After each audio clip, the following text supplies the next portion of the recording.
Okay, we are good to go now. So, welcome. Thank you all for coming to this session on Coaching for Change.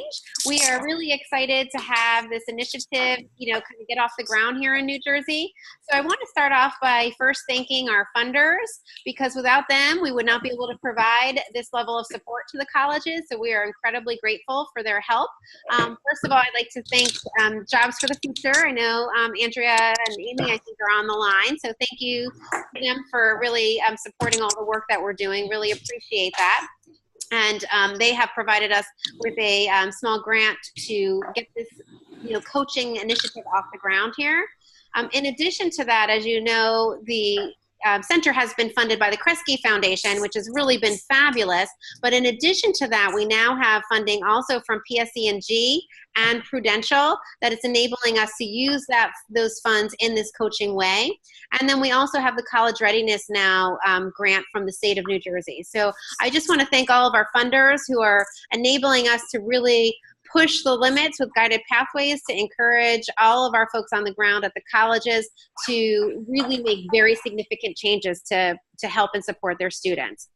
So as a result of that, as you know, we've been moving through this process very quickly, and we are going to work together from now until September, and that's round one of the consulting. We have 12 colleges participating in the consulting, and we have several coaches / consultants. And Deb's going to talk a little bit about some of that language that we're using. We've kind of formally used the word consultant, but we really want to think of you as coaches. And Deb, again, will talk a little bit more about that in a moment when I introduce her. So we have several coaches from within the state, and we also have some national experts as well, and some folks from other states too. So I want to just give everyone a chance to, let's do some quick introductions of everyone. So I see that we have Mayin Ireland from ATD on the line. So Mayin, do you want to just say hello and, just welcome, everybody to, your piece of it, because you're going to be having a couple, actually one person working with us here in New Jersey. So do you want to say a word or two about that? Sure, great. Good afternoon, everyone. Mayin Ireland, I'm the Director of Integrated Student Support Strategies at Achieving the Dream. And we've had the great pleasure over the past several months, it's not been a year yet, has it? I don't think so, to get to work with Christine through Jobs for the Future and support the Student Success Center in their advising and student support redesign work, bringing the Institute last fall and then another Institute that we'll do in the spring.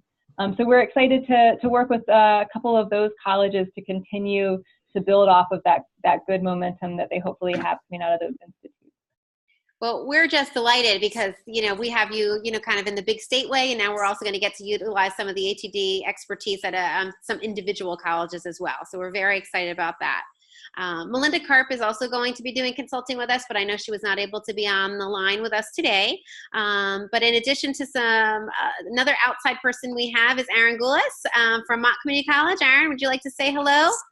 Yeah, hi. I teach history at Mott Community College in Flint, Michigan, and since, trying to count in my head, since I think about January 2015, I've been the faculty lead on our Guided Pathways initiative at Mott. We were part of the first group of a dozen or so schools going through the process from our Michigan Center for Student Success, which I think was funded by just about all the same people that your outfit is. And so my experience has mostly been on the process of not only helping faculty develop the semester by semester curriculum tracks for occupational programs and transfer areas, but also persuading faculty that doing so is a good idea for reasons other than just that they were told to.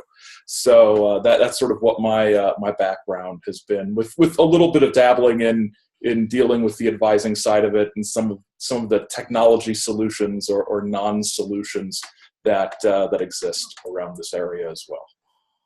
Great, thanks so much. Appreciate that, Aaron. We also have several folks from New Jersey on the line. So Amy, would you mind getting us started and just jumping in to say hello, please?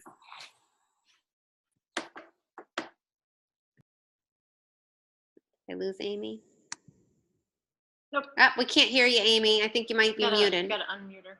There we go. Sorry, I was trying to shut out my potentially noisy house there.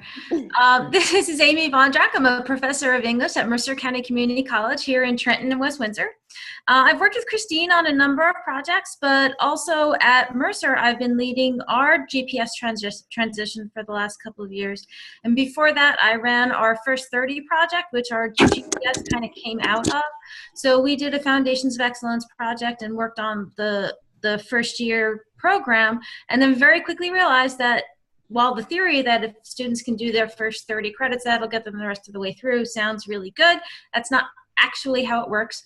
And so I kind of started thinking about this pathways thing before the pathways thing was a thing, because we realized we needed support the whole way through the student life cycle. And I'm really glad to be here and glad to be helping out. Well, thanks so much, Amy. Great. Vanessa, we can't see you, but would you like to share a little bit about yourself? Say hello. Good afternoon, everyone. My name is Vanessa O'Brien McMasters. I'm from Camden County College, and I'm currently the Director of Institutional Effectiveness and Planning at Camden County. And we're really excited in implementing guided pathways. Camden has started off to a slow start, so we're looking forward to really jumping in with both feet and getting this implemented. So we're really anxious to get started, and I'm thrilled to be a part of it. So thank you. Excellent. Thanks so much. Sabrina, how about you? Would you like to say hello? Absolutely. Thank you, Christine. And I'm glad that you sent me the link so I could get online. I apologize for my delay. I am Sabrina Matthews, and I am the department chair for a new department at Brookdale Community College, which is in Monmouth County in New Jersey. I'm developing a college success course to be a 3-credit college success course at Brookdale. And I've been there for about 3 months, and I'm already the guided pathways leader for Brookdale. But prior to being at Brookdale, I was at Ocean County College, where I implemented a 3-credit college success course there as well, and was very involved with guided pathways, strategic planning, etc., and have prior to that a number of years of experience working with curriculum back at Arizona State University, which is even cited in some of the guided pathways books about some of the curriculum pathways. We were doing that before it was called guided pathways and before it got to the community colleges. And I've also been involved with academic advising at the university level and at the community college level. But my primary focus, especially with working with the council, has been with the student success component, the student success course. So that's the work that I'll be continuing through this coaching initiative. So thank you very much, Christine. Thanks, Sabrina. I appreciate it. And let's see, we have Osazi also on the line. Osazi, would you like to say hello? You're doing the college readiness now work, which is a little different than what most of the others on the line are doing, which is more guided pathways focused. Hello, everyone. Again, I'm sorry that my visual component isn't working. Can you guys hear me? Yes. Okay, I'm sorry my visual component isn't working. My name is Osazi Gray. I'm the executive director for the Genesis Economic Self-Sufficiency Program. Genesis initially started out with Family Success Center work and fatherhood work throughout the state of New Jersey, but particularly in Camden. 3 years ago, we hooked up with the Office of Secretary of Higher Education and was able to create a program called the New Jersey Educational Talent Search, which was a statewide program that allowed us to go into low-income communities and create college for day sessions for low-income students and children that are thinking about going to college, and work with nonprofit colleges and universities throughout the state of New Jersey to obtain that experience, do some life coaching, and just basically prepare them for college and expose them to a college experience. I was introduced to the New Jersey Council of County Colleges through the Office of Secretary of Higher Education for some recruitment assistance, and we've started that through Brookdale and Mercer so far, and looking forward to working with a few other colleges also as it pertains to recruitment and just building that capacity up as far as the CRN 4 program is concerned. Thanks so much, Osazi. Let's see. I think the only other ones on the line are the JFF friends of ours. So I don't know if Andrea or Amy want to jump in and just say hello. It's up to you. I know you're kind of listening in the background, but if you want to jump in and say hi. Sure. Hi, everyone. This is Andrea Juncos at Jobs for the Future. Very happy to be meeting you all and learning from what you're doing. So hello. Well, thank you. Thank you so much. Okay, so I think we're ready to turn it over to Deb. So I wanna introduce Deb to you. Deb Bragg has been connected with the center, and she works with JFF also. She can tell you a little bit more about her background and experiences, but she's actually the one that's working with us to conduct our center evaluation. So she's already aware of the work that we're doing here in New Jersey, because if you received a survey from her, she was the one that sent that out, and also interviewed several people here in New Jersey as well. So she's already been getting very connected to our work here, so it makes perfect sense that she's the one that's helping us kick off this really great initiative. So I'll turn it over to her in a moment. Before I do, I just want to provide some context for what's happening with this coaching consulting project. As you know, it's all brand new. And the way that we envision it is that you'll be working with the colleges both by visiting them on campus and also through virtual meetings. It could be Zoom meetings like this or even phone calls, whatever works out best for you. As you know from the contracts that I gave you, we'll be looking for you to create an assessment and action plan with your college in partnership with them. We envision that happening during one of your initial sessions with the college, so that you can kind of figure out what is the plan and make sure you have a clear, kind of roadmap to follow. We will have you work with them until September. But our hope is, and we actually are pretty optimistic, that we'll be able to run a second round of this.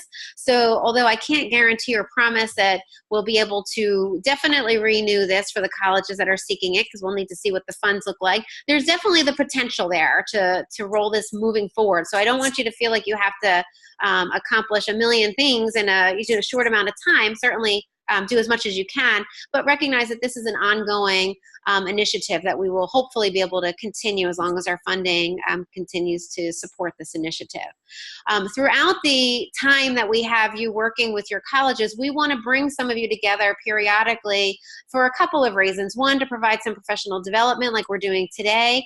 Two, to just have some dialogue and exchange about what's working, to give you a chance to talk about challenges that you might be encountering, to help Donna and I get a better handle on what's happening with this work so that we can, use that to guide our future work and also our future funding requests from, folks like PSE&G and Prudential.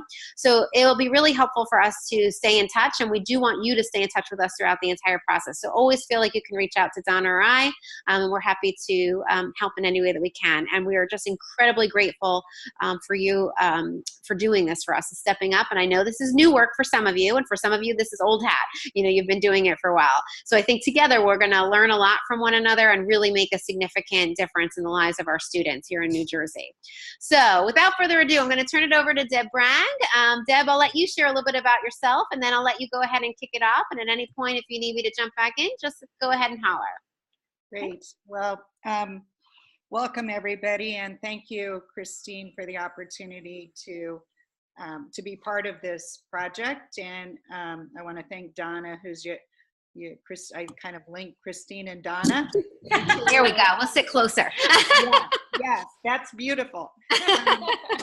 That's great. I also want to thank Amy and Andrea, who are online, and possibly some members of my team too. So we have prepared actually quite a lot of information here, and I want to thank Christine too, who reviewed the slides and added some great pieces to this.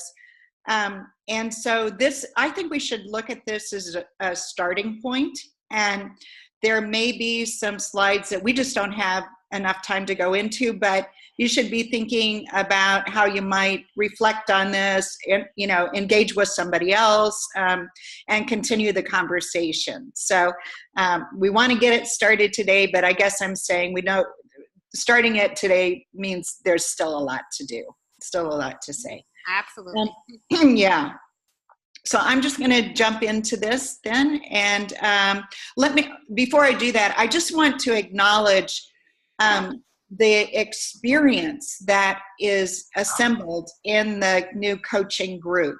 And that range of different, unique, and important sets of expertise and competencies can be a real asset to this project. And the fact that some folks have experience coaching, some have less, I think all of that, it can really be used to your advantage. And I hope that I can kind of point some of that out as I'm talking here today.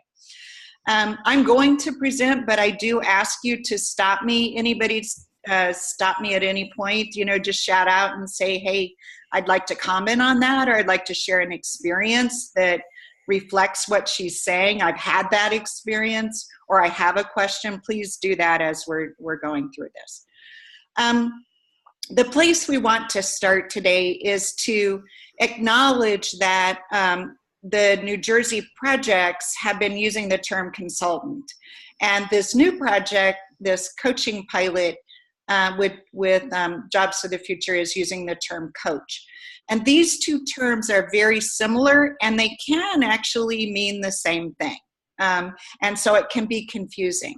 But we'd like to throw out some ideas to differentiate a consultant from a coach, and have you be thinking about what coaching really means in this newer context. So, I'm sure a lot of us have served as consultants at some point along the way, and that's because we bring some subject matter expertise. And you've already done that. You've already been talking about your subject matter expertise, and that is very critical. And I'm sure you've had experiences where you share your knowledge and skills. Many of you teach, or you're administrators, and you know how to focus that knowledge on problems and help solve problems. So that's what consultants do, and do really well. When we're talking about coaching in the context of this new work, we're also talking about doing that over time.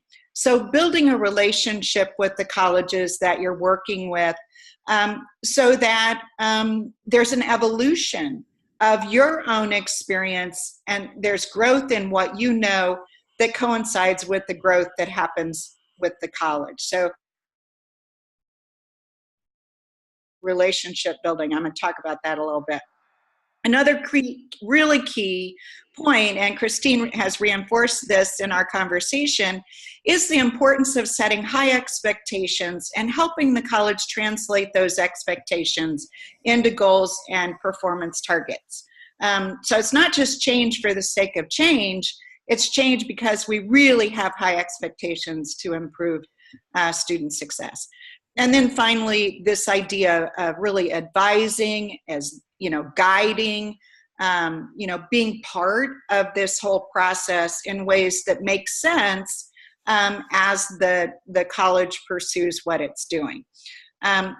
So anyway, you may be thinking about that, and hopefully if you do, we can talk about that more later on.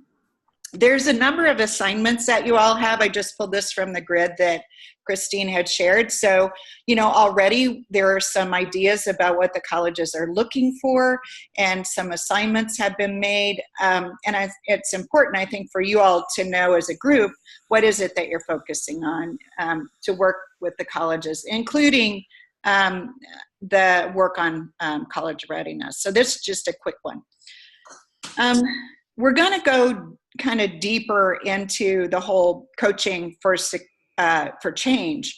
But we wanted to just give you a couple examples of coaching assignments, and Christine really prompted these. The first is to help a college just with its implementation of guided pathways. What does that implementation process look like?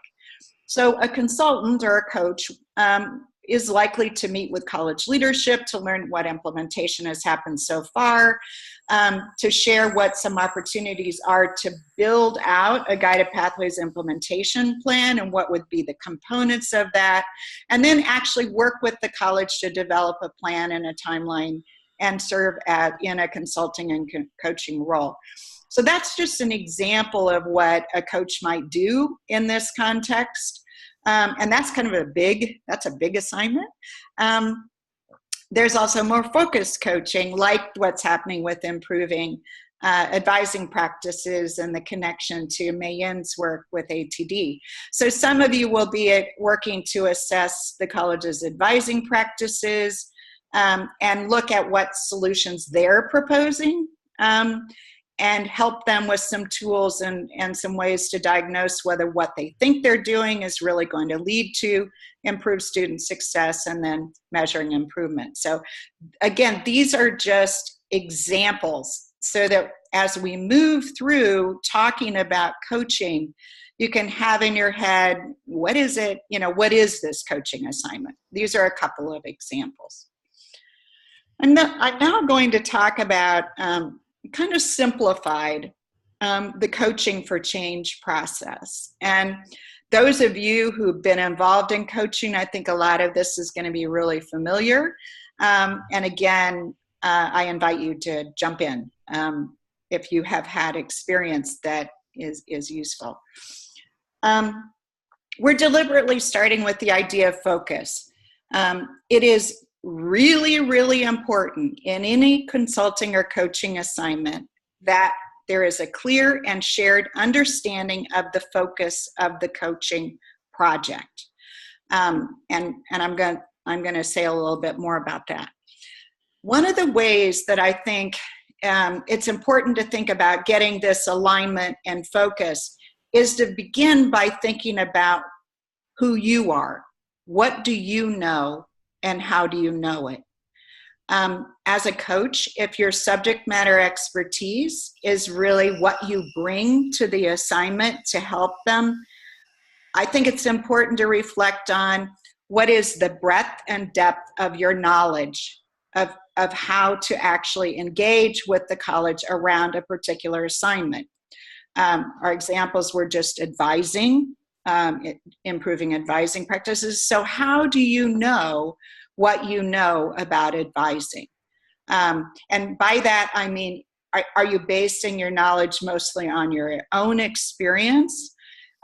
Is it because you often read the literature? Maybe you've been a researcher. Maybe you've been a student. There's lots of ways that we know things. And I think when you engage in this kind of work as a coach, it's important to know how you know things, because it becomes critically important to the coaching process.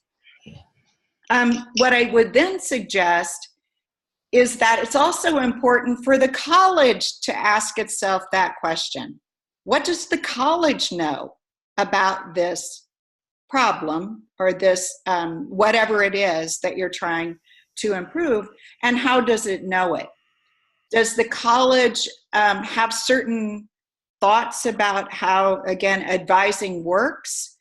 And who is it that has those thoughts, and how do they know what they know? Is it based on data, or is it based on a few people's experience, or is it based on some sort of broader understanding or shared understanding that people have come to in order to develop this whole coaching idea? This will become, I think, increasingly important as I move through some of this process. What happens often then in terms of getting the focus that you want is that there's negotiation between the coach and the college around what you're going to focus on. Even though people have come to this, you've come to this assignment, the college has come to this assignment because they've already been asked, what is it that you want to improve? And everyone has articulated that. It's a whole new ball game when you come together to start a coaching assignment. That's an opportunity to revisit and ensure that everyone is on the same page. I'll probably revisit this, but I can't emphasize enough how critically important it is to have a clear and shared focus. And near the end, I'll talk about challenges, and some of those challenges often emerge because there wasn't a shared understanding of what was going to happen at the beginning. Let me just pause and see if anybody has any experience or would like to share any thoughts on what I'm sharing right now about the importance of focus.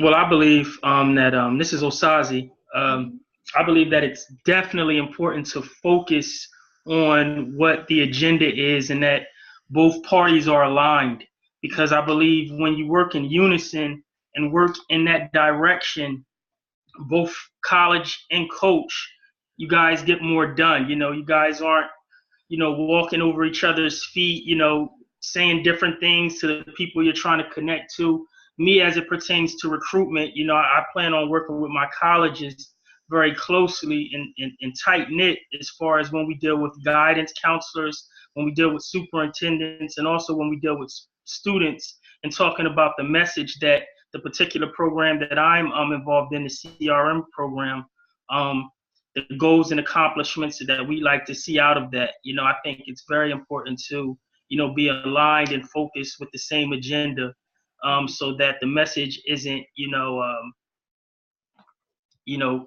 said, or, expectations aren't, different from, what the schools, the guidance departments, the recruiter, and the colleges, are trying to make happen. If that makes any sense. It does. It does. I think in your case, you're talking about a number of different organizations, so it makes it really, really complicated. But what your point, I think, is exactly right. It's so easy to think that you are aligned and assume you're aligned, and get halfway through the project and realize you've been talking about two different things all along, and there really wasn't the common understanding. So I guess I just say at this phase, listen, and don't make too many assumptions based on your past experience that may color how you're perceiving what is going on. Make sure you understand from their perspective. And the other thing I would say is understand that from as broad a representation of, let's say, the college as you can, because you can sometimes find that you were aligned with a person or a particular leader, but then later realize that leader was not aligned with others. And so you're working with the leader and separate from really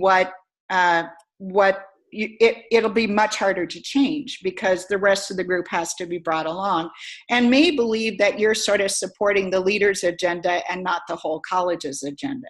That is a very common kind of struggle that can happen. Definitely. So I'm going to go, go ahead.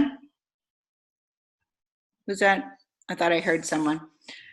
Okay, I'm going to move on then to coaching, because this is the biggest part. So I would like to encourage you to think about coaching is really a form of teaching and learning. And many of you have some education background and think about what you do. When I'm coaching and consulting, I often think a lot about teaching, because teaching's kind of been my life, and learning is important. And I think it's useful in this context to think about teaching and learning as an important aspect of coaching. I'm going to simplify this a lot, but when you think about your work with the college, we've assumed now that we've aligned what our assignment is. We have a common understanding of the problem that we're trying to address.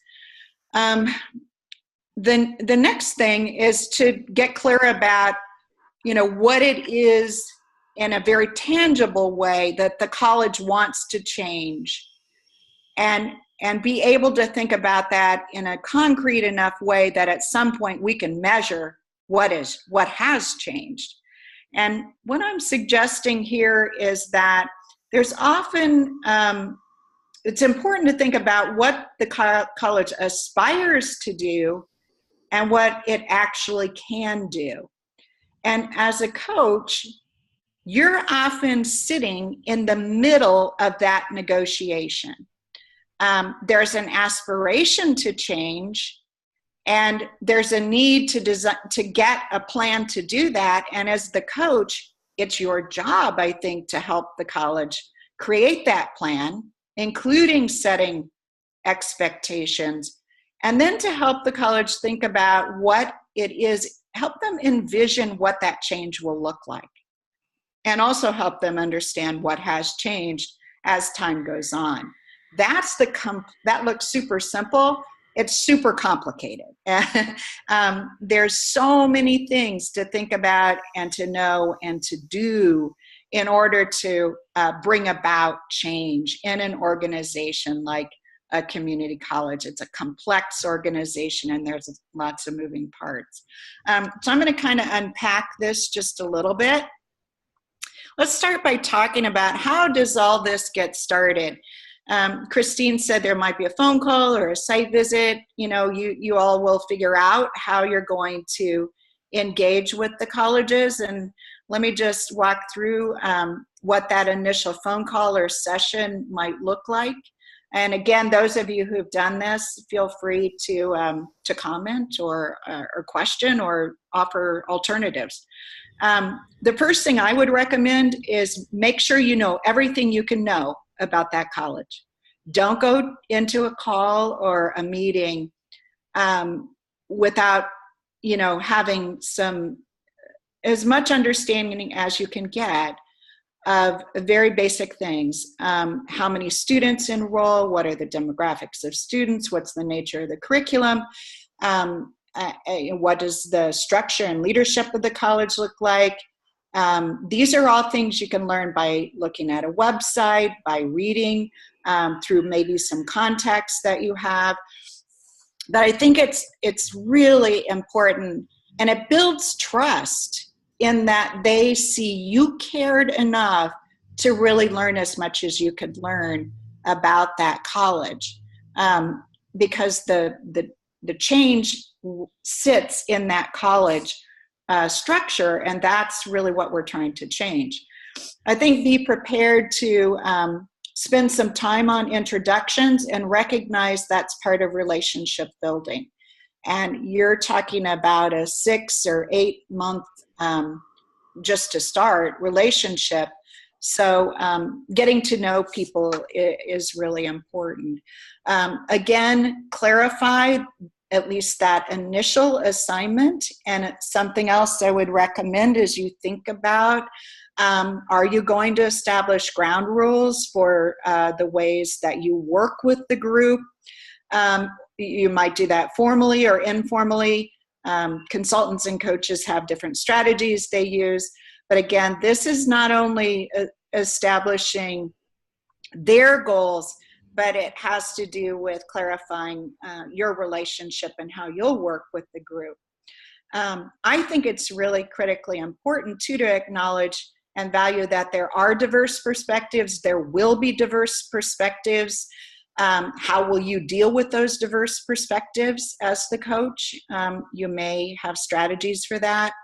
And also that you're always listening to that larger organizational contextual kind of factors.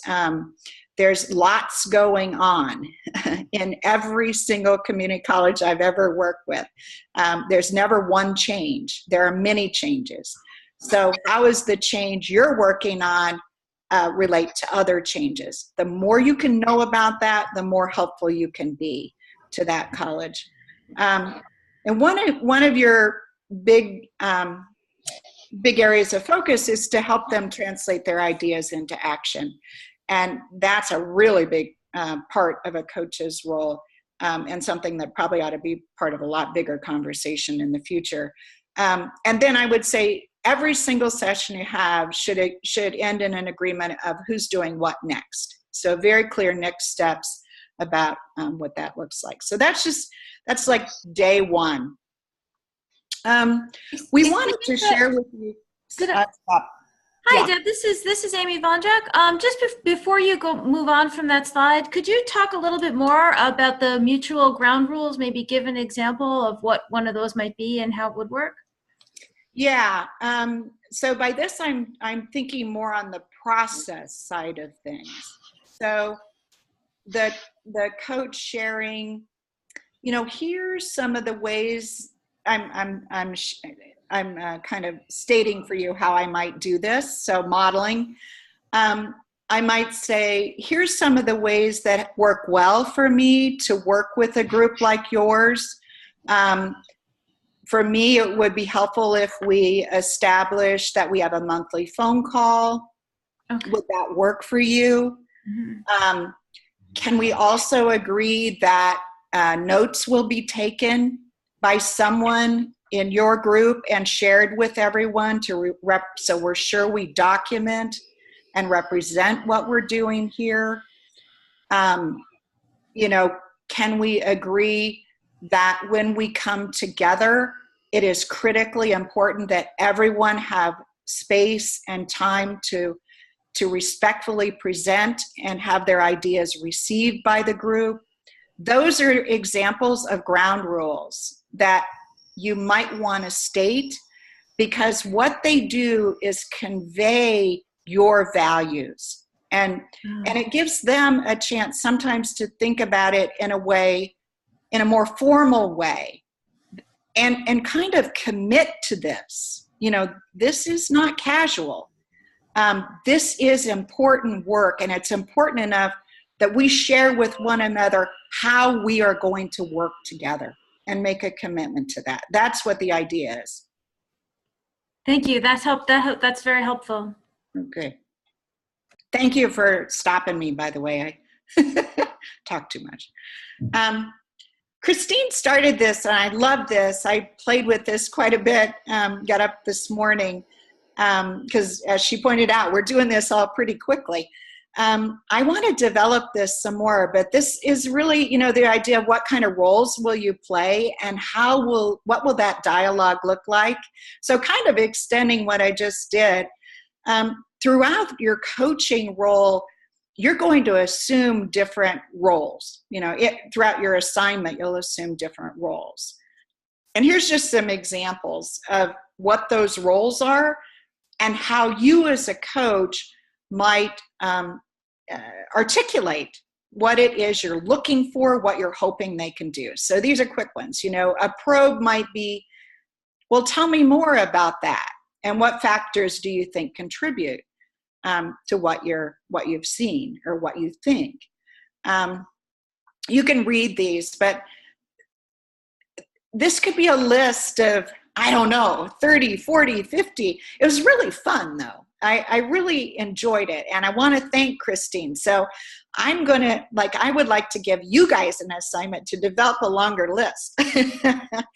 Because I do think it caused me to differentiate these roles in a way I hadn't, when I had to think about myself and how would I say this as if in the coaching way. So, you know, that's a good assignment for you all as you think about and maybe clarify what you're doing with the college. What roles do you think will emerge as the most important, and how would you envision yourself sharing instructions, thoughts, advice, criticism? I think that's important to do, and I believe strongly that this is we're onto something here that could be super useful to a lot of people. And I'm not talking New Jersey, I'm talking nationally. Christine, would you want to say something about the action plan again, just to reinforce this? Sure, and you know, I really appreciate that last slide that you gave. I think it provided some real helpful, concrete ideas about how coaches/consultants can really work with the colleges. So I'm really excited how our conversation kind of evolved into that. So thank you for that also. Yeah. So this is the a kind of a snapshot of what we're looking for in terms of the assessment and action plan. So you will work with your college to create this. You know, this is a collaborative effort, and it basically helps make sure that, as Deb mentioned before, that you're both on the same page. You know where you're traveling to. What is the outcome? So, you know, using a backwards design process, I would start on the right-hand side of this document and identify what is it that you're trying to accomplish. You know, you have the goal on the top, and then you'll have sub-goals on the right under the outcome column. And, you know, I just arbitrarily chose 3. I mean, you're working in a relatively short time period. So you're not going to, even though we know the ultimate goal is to increase, you know, student success rates, that's probably not what we're going to put on this document, because you're just beginning a process. It'll take some time for that to develop. But instead, you're going to identify goals that you can achieve in, you know, the next 6 to 8 months. So it may be, again, depending on what it is. I know Sabrina Sabrina, for instance, you're working with a college on their FYE course. It may be that they will engage in a course redesign effort, and that course redesign effort will be completed and ready for implementation in the fall. That would be one example. With advising and guided pathways in general, it becomes a little bit trickier to wrap your hands around all of the different ways that you might do that. But for those of you working with colleges at the very early stage, it might be determining who should be on the Guided Pathways core team, establishing, some of those initial kinds of actions, deciding how do you get the messaging out to the faculty. It might be that there is, at least 2 faculty meetings that you're a part of, and you're helping them understand Guided Pathways. So you'll work with the college, and Donna and I are both here to support you as well. So if you're struggling with this, if you're having trouble working with them and you can't figure out what that should look like, you should just reach out to us. And basically what will happen is you'll write the outcome on the right, then you'll start to identify, okay, well, if we're trying to accomplish that, what are the action steps? And, the number of boxes here are arbitrary. It's just a guideline for you. You modify that as you need to. As Deb said, you always want to know who's doing what. So who's responsible for which piece of it? What's the timeline? And then you want kind of that checkbox. Once it's completed, you want to be able to check the box so that we know. That you've been asked to provide us with some updates along the way. So we, as a state, will have a sense of, is progress being made with this consulting model? Clearly, we are accountable to our funders, so we need to provide our funders with some documentation. So this assessment and action plan that you're creating will be a very key element in us moving forward and getting additional funding. So again, you really want to make sure that we are, helping you in any way that we can so that you're accomplishing what it is that you're trying to accomplish. So I see here, oh, thanks, Amy. Amy from JFF says she thinks it's really simple and fantastic plan. I appreciate that. Awesome. So I'll turn it back over to you, Deb. One thing I wanted to comment on is that those early slides when we gave a couple of examples of the coaching assignments, complementing that, sort of thinking about what are the big steps that the consultant and the college are engaged in, fit really well with your form. And clarified what is the plan, what is the goal, then what are the steps. So there's some really nice pieces that are emerging here, Christine, and for your group. So I'm excited about that for you. And I hope you don't mind, I'm going to just jump in and just piggyback off of one other thing that you said, that you're ready to take this nationally and all. I just want to, for the record, say New Jersey's rocking it here, right, Deb? We're rocking it and rolling it. We want to be a part of the super. I'm a happy camper, I'll tell you. All right. Go ahead. Back to you. Yeah. Well, thank you. In terms of coaching, I said, what do you know and how do you know it as a coach? So there's a couple questions, just got to burn those into your brain and ask yourself that as you do your work, because you will ask yourself that. I can tell you that, having been a consultant and a coach in many different projects, there are times when you're put in a situation where you're thinking, and you're talking and you're advising and you're sharing, you're thinking, oh my gosh, who am I to offer this advice? How do I know? Is this, going to help them? I think that's healthy. I think none of us are perfect. None of us know everything. We all have areas of expertise and we all know our own weaknesses. I mean, we're human beings. And so being in touch with what we're comfortable with knowing and what we're confident about what we know, both in terms of the subject matter, but also the process of bringing about change, because that's what you're ultimately wanting to do. So I always think you're thinking about that, but each one of you has some very unique skills around processes, and you've already talked about them. I was writing some things down as I heard your backgrounds.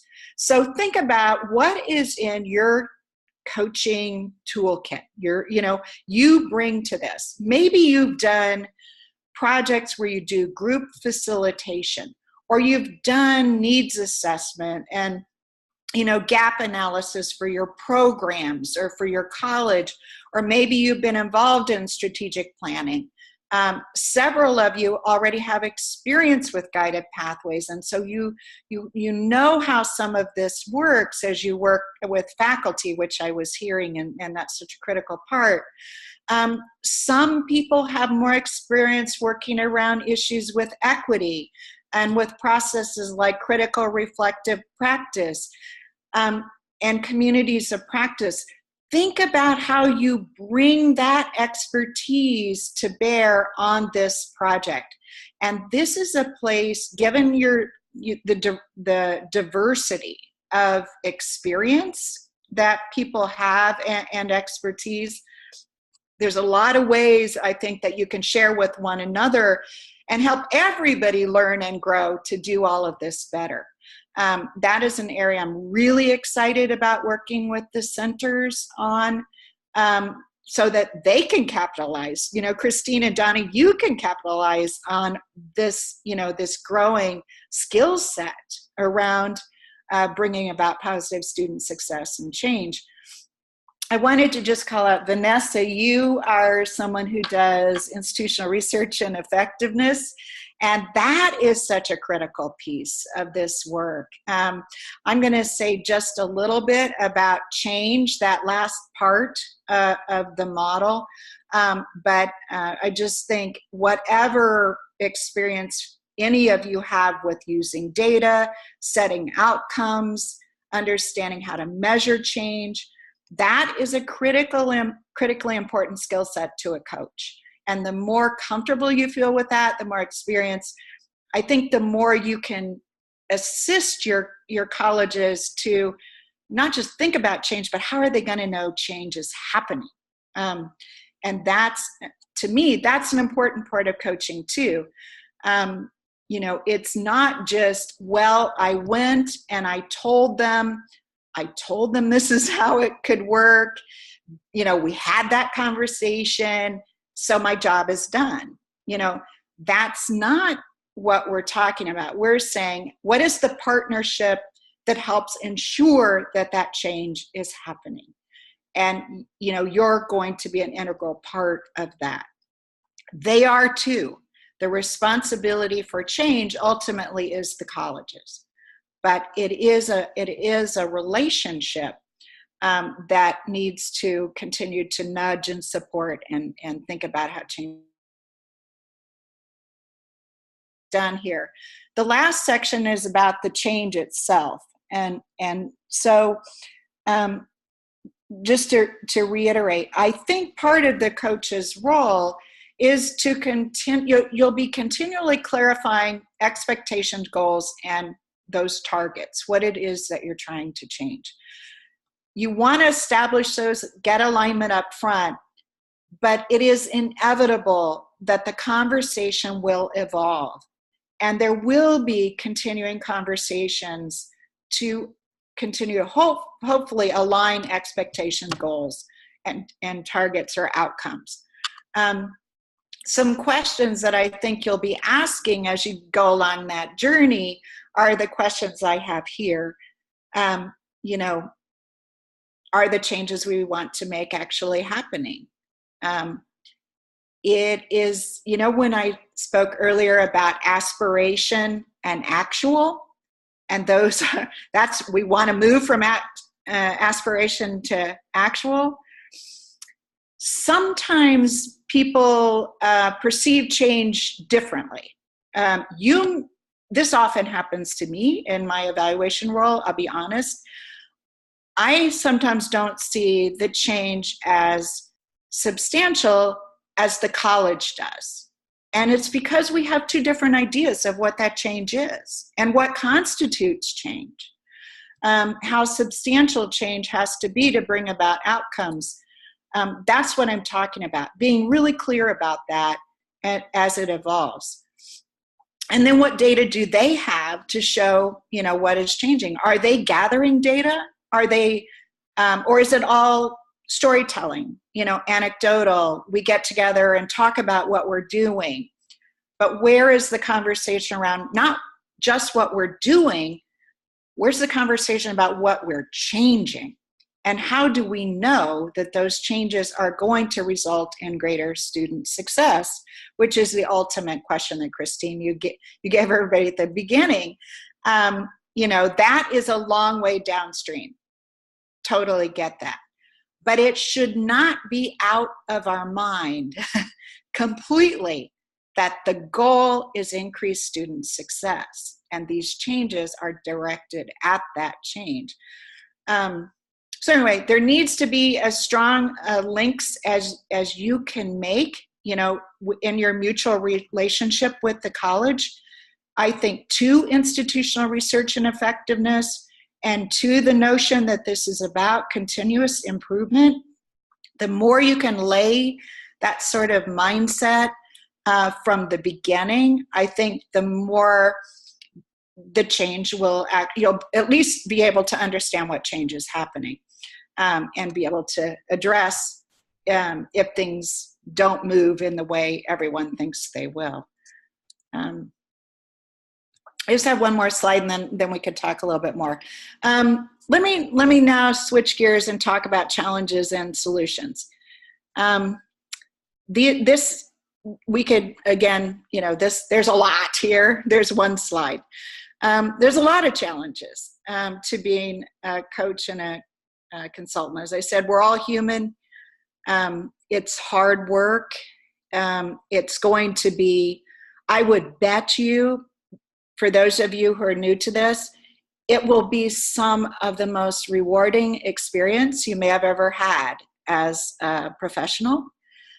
And on another day, it may be some of the most frustrating work you've ever done. And you said, why the heck did I think this would be a good idea?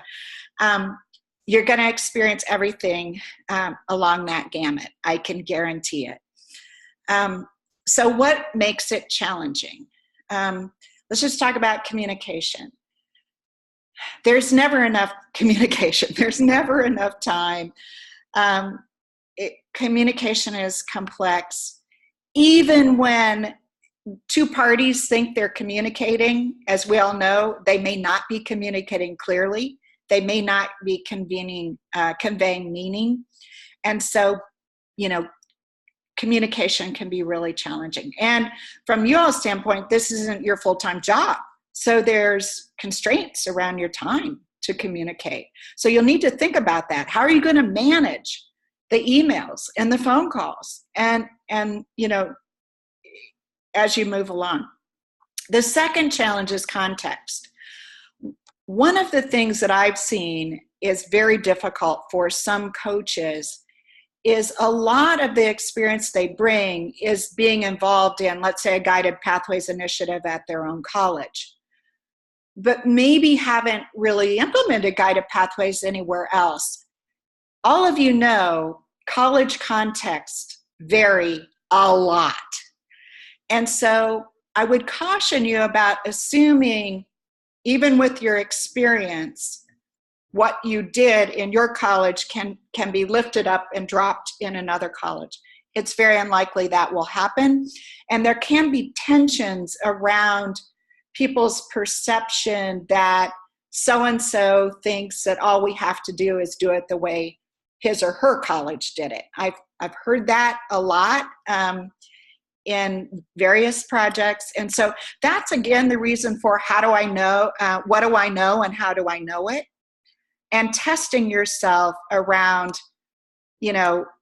how deep and broad is my knowledge of this process and how it might work in a different context. This is the most challenging part of the work.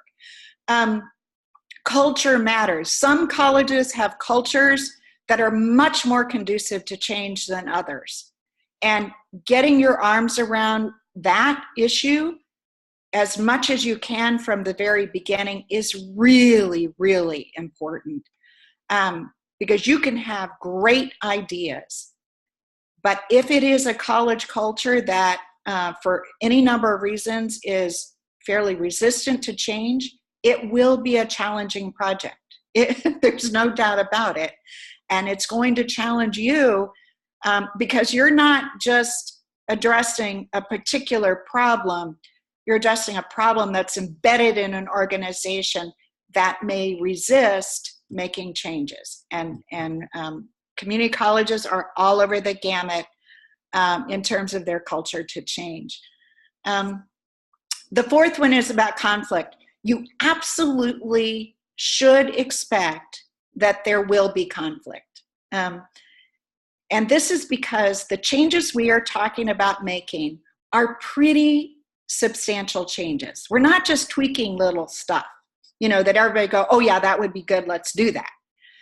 We're talking about bigger changes that people have invested their careers, their jobs, their sense of identity in what they're doing.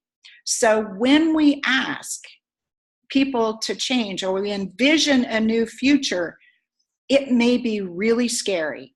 And it may really cause folks to say, I don't want to do that. And so I would encourage you to think about how you deal with conflict. How will you, because you should expect that there will be conflict and that you will need to address it. And the fifth area is just capacity. Nobody has enough time, enough money, enough motivation. I mean, we all get tired doing this. And so capacity is always a problem. Quickly, solutions, face the challenges. I could just give you lots of examples, but it's always hard when you realize I'm not on the same page. Oops, I'm not, so face it, talk about it, figure it out and move on. Test your assumptions. If you think that your ideas, let's say it seems like they don't fit, the first thing I would do is test my assumptions. Do I really understand what it is that needs to be done and how they are understanding it? Sometimes you can easily address problems when you dig into and realize, oh, I was assuming something else. I didn't realize. The third thing I'd say is always recognize and honor differences, because differences, and again, conflict, but those things are what can bring about change. So we need to use those differences to be creative. The other thing is always talk about strengths. There are always strengths, and there's always champions, and there are always folks who want to engage in this work. And you should be thinking, how will you know who those people are? How will you, integrate them to help you help the college bring about change? And then, always continuing learning and growing. And in the case of coaching, you're doing that side by side with the college itself. You're in a, iterative learning process and growing process. And documenting all of that, the way Christine is saying, so you can learn from each other and the center can learn from all of this is, I think, one of the most exciting parts of this entire project. So I'm excited to help everybody think about that. So that's really where what I prepared, and a great time for questions. And anybody can jump in with questions and answers, because there's tons of experience on the call.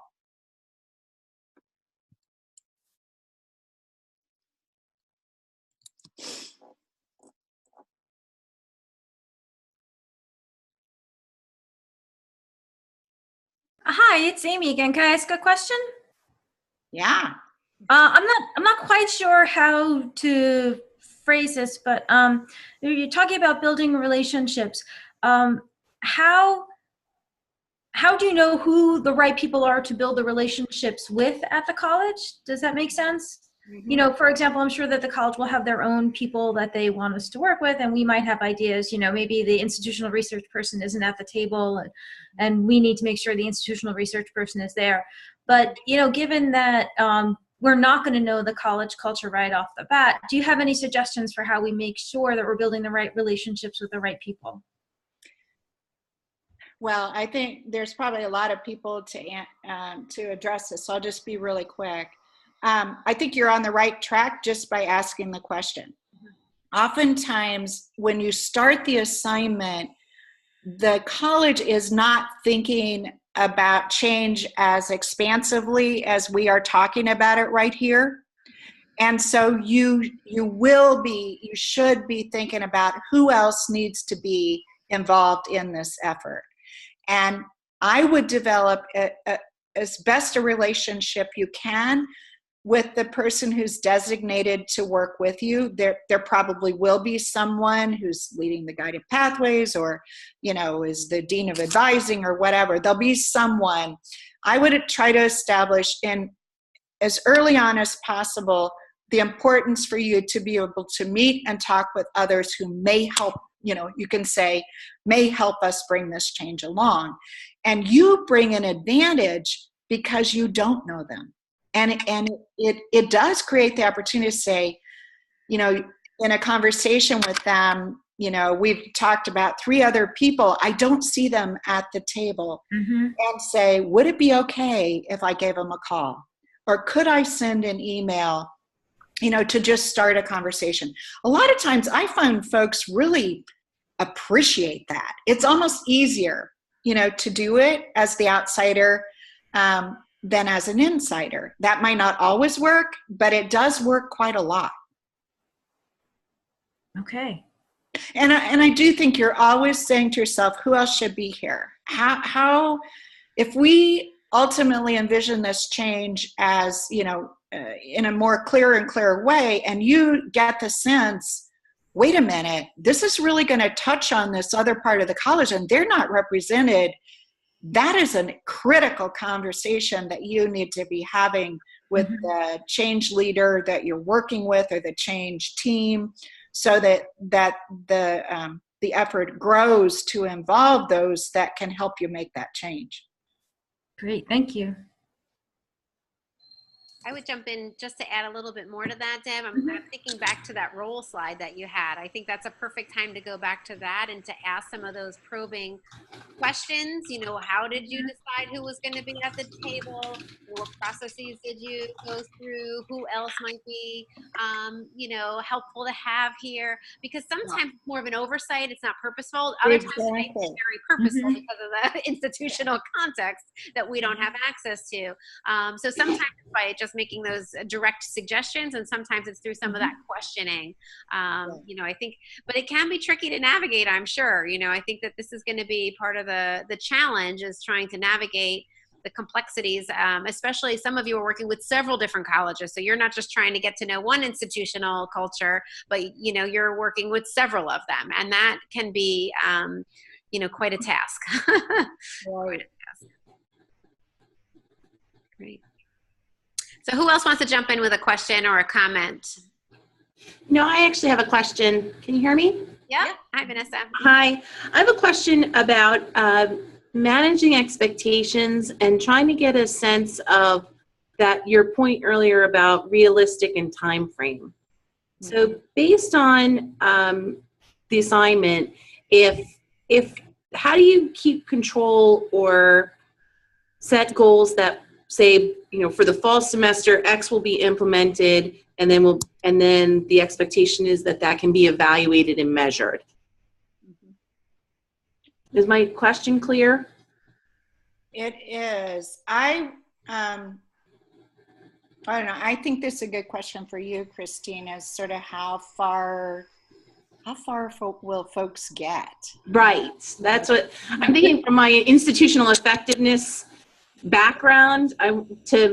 Manage expectations, and more important is to help define what we are going to collect, what evidence we're going to look for, or that the institution should start to look for to know that X was happening. That's sort of where I'm going.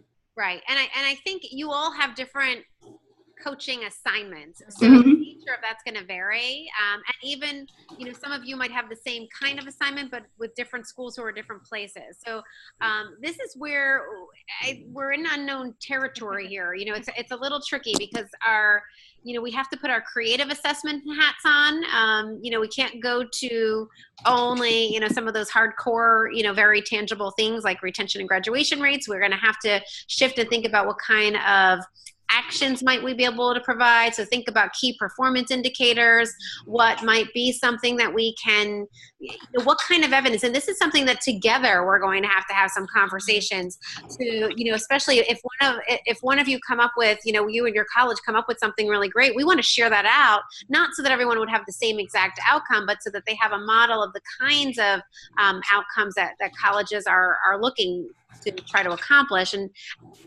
this is tricky because we need to be able to provide, obviously, all of this is for the better good of increasing student success, which is going to take time. In order to have more time, we're going to need to get more dollars. In order to get more dollars, we need to show that there's some, some movement in the right direction. So I don't think there's an easy answer to that question, but I will tell you, Vanessa, that I think that is not something you're on your own to do. We're going to ask for you to work with your college, but Donna and I are here to support you.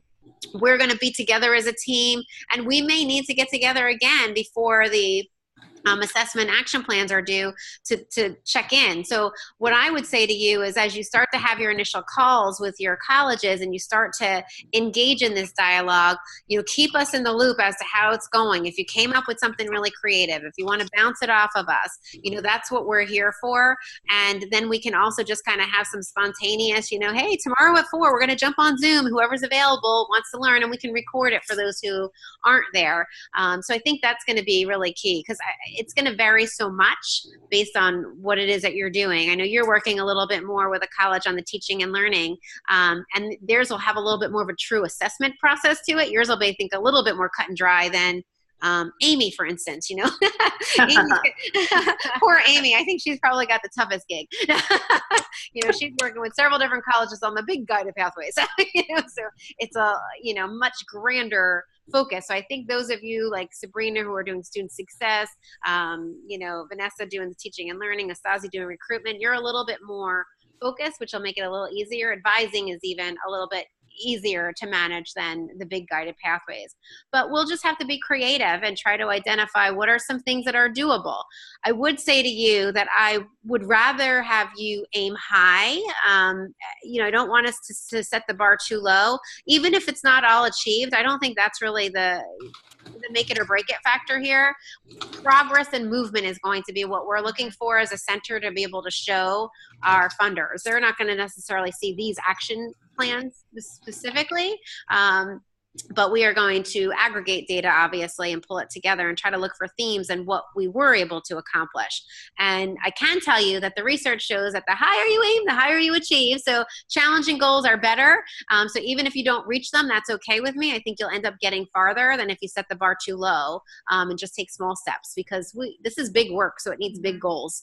So we, again, they want to be realistic. We're not going to, do something that's completely impossible, but we do want to challenge ourselves and our colleges. Great, thank you. Mm-hmm. I just wanted to add, go back to this slide. When I'm thinking about and I do evaluation, as Christina's pointed out. When I think about my evaluation skill set in the context of coaching, the way I'm thinking about that is, how can I bring that those competencies I have around evaluation to help them clarify what it is that they're changing and how they will measure it. I would not assume as a coach, it could be negotiated as part of a job, but coaches aren't always and often are not the evaluator.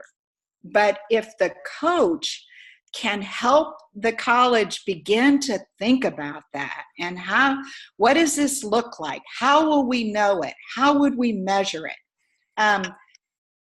My experience, and I'm sure you know this, Vanessa, is a lot of people struggle with that. They don't know how to think about it. So it's helping them start thinking along those lines. early enough in the process so that when we do need to evaluate, it's not a big shock. If you're like, I don't know how to do this, you've already been talking about it with them as you do your work. Sure, and it can guide even the process that they do some of the work or the data that they collect. So I think that the discussion is warranted early. It's just how much to get into so that you don't paralyze them by the question. This is the question that my professional question of the work that I do, because like by asking it, sometimes you like stun them, but you have to ask it in order to get the results for evidence. Yes, great point. Great point. Thank you. Thanks for the time. Great questions. Anyone else with another question or comment? Hi, this is Sabrina. I have a question for anyone on the line, really. Do you have any advice for how to strike a good balance between actually doing the work for the college, like being another hand on deck, versus more of a process level capacity building? Because a lot of the experience that I've had on either end of the table, either being on the college end or being on the consulting end, is that that's where the miscommunication seems to occur. Are you actually doing the work or leading a group to do the work? And if you have any advice as to how to strike a balance, I know it's in setting the expectations, but should the focus be more so on making something specific happen or setting the college up to do this type of work on their own? Christine, you want to, it seems like a great question for you. Oh, she's bouncing it back. Sorry.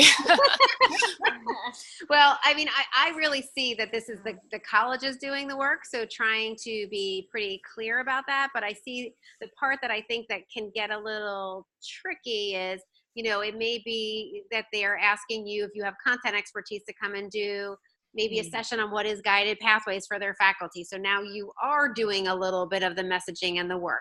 So I think you just have to be very clear. And I should let you know that we are, in our mind and our vision, we haven't actualized this yet. We are planning to reach out to the college leads to talk to them also about expectations, to make sure that so we'll be helping you with that to some extent, to kind of navigate what the role is. And I think that when you do the assessment and action plan with the who is the responsible party for each of those, that can also help identify it, because your name should be attached to things that are more process level and, kind of more change focused, whereas they should be the doers in most cases. I mean, again, there may be a time where, Sabrina, your expertise on student success, you're doing an actual workshop and you have expertise that, you may not be just guiding them in, say, a course redesign, in a very general way. You may have some specific suggestions to give. So you might be giving some advice, but they're the ones that have to decide whether they want to adopt that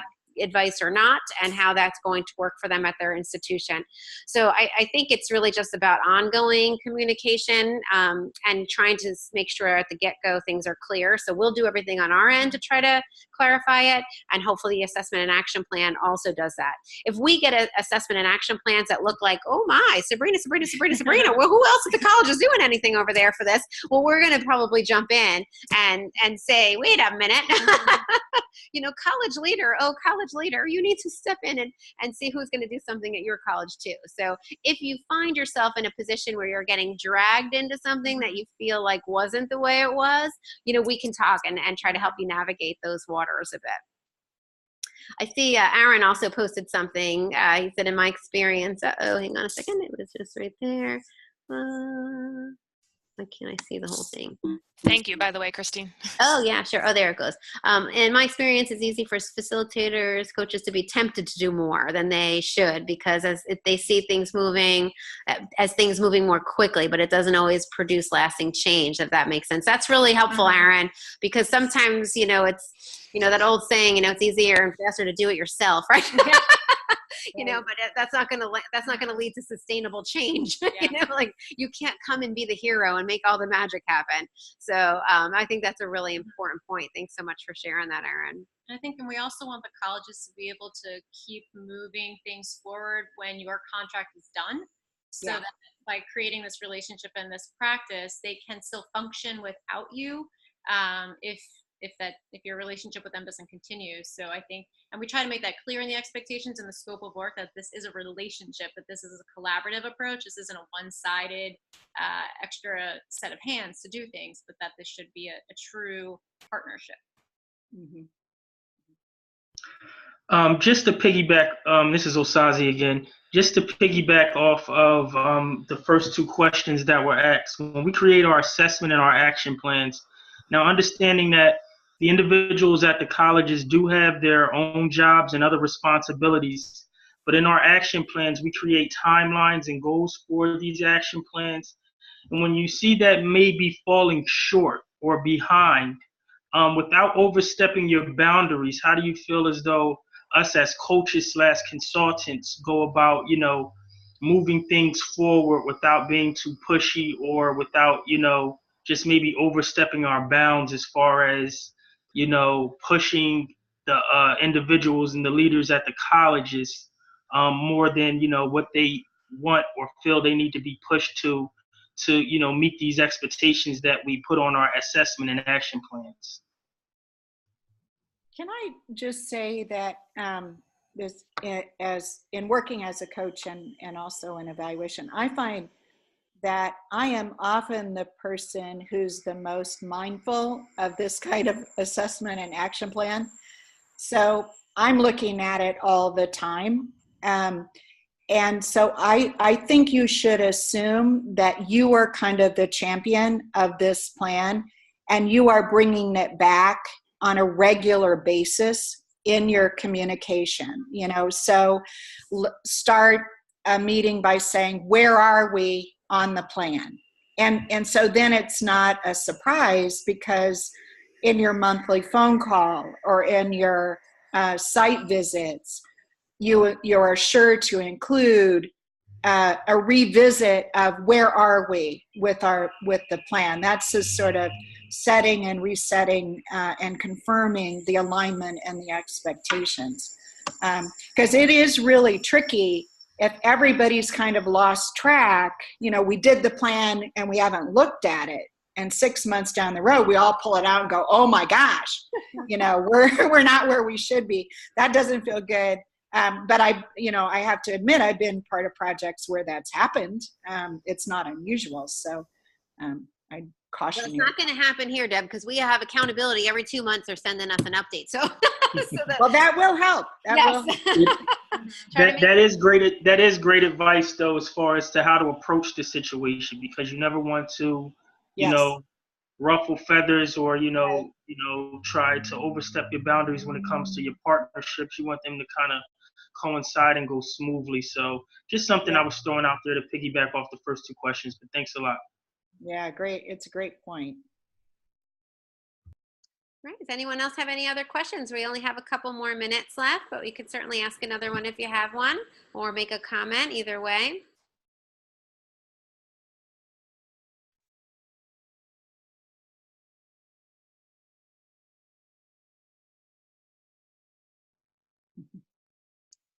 All right. Well, if I don't hear any other questions, I certainly want to take the time to thank Deb. Oh my gosh, this was incredibly helpful.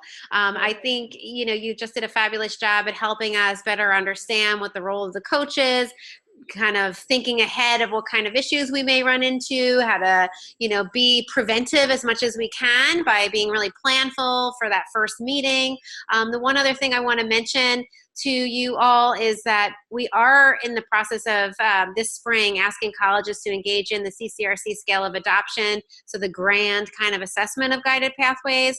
And of course, we have the advising component as well. So folks are also doing the advising rubric. So there's a lot of assessment that colleges are going to be engaged in this semester. And we are going to encourage folks to do it sooner versus later, especially if they're working with a consultant. So our kickoff for the assessment is February 1st, where the guided pathway leaders will be together and get trained on how to do that. And we will ask them to share, kind of bring that back to their campus and share the, a little bit of a more sense of urgency at doing that sooner versus later to get the most out of their consultant, because the consultants would really benefit. I'm sure you would love to see what your colleges have to say on those documents. So we're going to kind of push that as best as we can. And, really I'm really excited about this. So thank you to Deb. Thanks again to JFF and all of our funders. And thank all of you for your willingness to share your expertise and jump into these really exciting adventures with us. So thank you so much. And if there's anything we can do, you have any questions, reach out to Donna and I, and we'll be happy to answer you. Otherwise, everyone have a great weekend. You too. Thank you. Care. Good luck. So long, everybody. Have a good weekend. Yes. Have a great weekend, everyone. Thank you. This was great.